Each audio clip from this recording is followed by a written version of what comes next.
পেরেছি, কিন্তু আমরা পাশেই থাকি। আমাদের বাচ্চার সাথে এটা না যেন হয়, আর আমরা এটাই চাই যেন ওর খুব শাস্তি হয়। আমরা চাই না যে আরও কোনো বাচ্চার সঙ্গে হোক।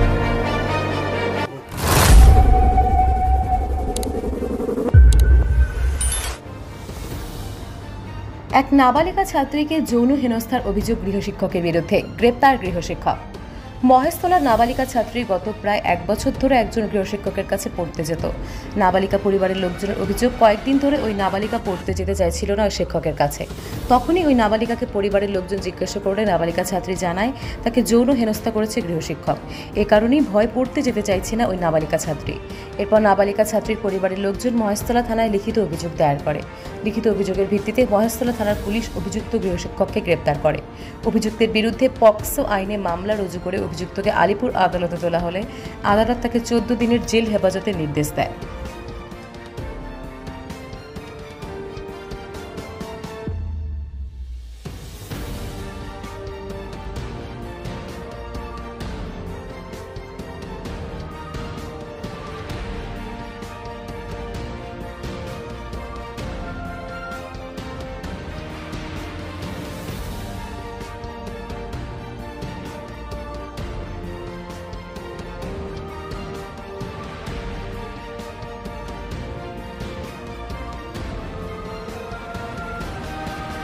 পেরেছি, কিন্তু আমরা পাশেই থাকি। আমাদের বাচ্চার সাথে এটা না যেন হয়, আর আমরা এটাই চাই যেন ওর খুব শাস্তি হয়। আমরা চাই না যে আরও কোনো বাচ্চার সঙ্গে হোক। কি জানতে পারলাম, এই বাচ্চার মা এসে কাঁদছে, আমরা পাশেই থাকি, আমরা সহ্য করতে পারছি না। আমরা এইটুকুনি বাচ্চার সঙ্গে গেলে হচ্ছে, তো আরও বাচ্চার সঙ্গে তো হবে। আমরা হয়েছে, যায়ের বাচ্চার সঙ্গে হয়েছে, পাশের বাড়ির বাচ্চার সঙ্গে হয়েছে, অনেকই বাচ্চার সঙ্গে হয়েছে। এর আমরা প্রতিবাদ চাই। আরো তো আস্তে আস্তে সাহস বাড়তেই থাকবে, বাড়তেই থাকবে। কি ভরসা বাচ্চাদের পড়তে পারবো, তাহলে আমরা শিক্ষা করতে পারবো। এরকম করলে ঠিক আছে। অভিযোগটা হয়েছিল, আমার বাচ্চাকে আমি পড়তে পাঠিয়েছিলাম, ঠিক আছে। বাচ্চা প্রায় 1 বছর ধরে পড়ছে, কোনো কিছু তার সাথে হয়নি। কিন্তু এই রমজান মাসে এক মাস যাবত ওর সকালবেলা টিউশনি দিয়েছিলাম। সেখানে ওর মানে আন্টির কাছে পড়া দিয়েছে, কিন্তু ওনার হাজব্যান্ড ওনাকে বাচ্চাদেরকে পড়াতো। তার সঙ্গে আমার বাচ্চার সঙ্গে এত খারাপ ব্যবহার করেছে। সে প্রাইভেট পার্টগুলোকে ছুঁয়েছে, তাতে করেছে, পেন্সিল দিয়ে আঘাত করেছে, তাকে মেরেছে, ওই জায়গাতে চিমটি কেটেছে। আর বাচ্চা ওই ভয়তে এতদিন কিছু বলেনি, ওকে ধমকে রাখা হয়েছিল যে তুমি যদি বলো আমি তোমাকে মারবো, এরকম কাজ করবো। আন্টিকেও ভয়তে বলতে পারেনি, বলতে উঠলে ওকে বলছিল যে আমি ভয় দেখিয়ে রেখেছিল। ওকে লজেন্স দিয়ে ভুলিয়ে রাখার চেষ্টা করা হয়েছিল।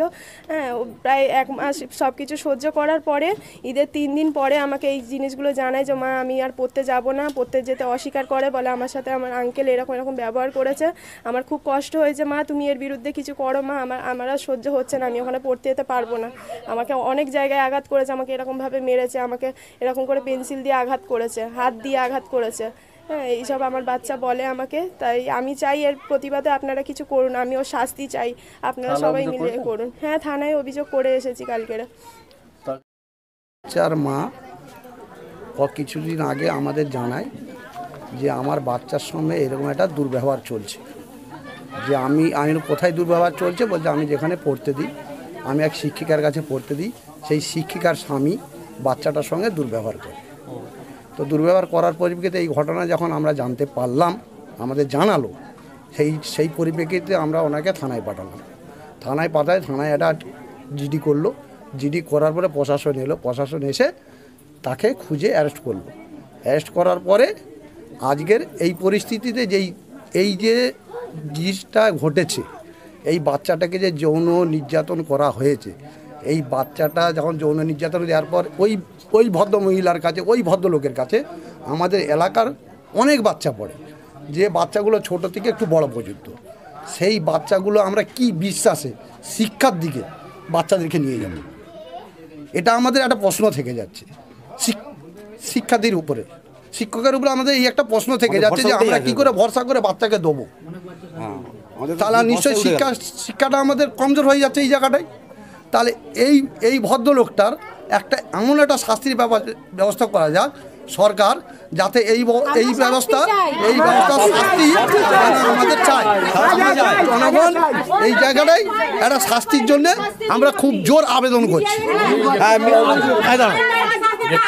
হ্যাঁ, ভদ্রলোককে গ্রেপ্তার করা হয়েছে, ওই ভদ্রলোককে যদি প্রশাসন যদি প্রশাসন যদি এর শাস্তি না ব্যবস্থা করতে পারে তাহলে আমাদের গ্রামবাসীর হাতে ভদ্রলোক যদি তুলে দেয় সেখানে আমরা তার ব্যবস্থা নেব।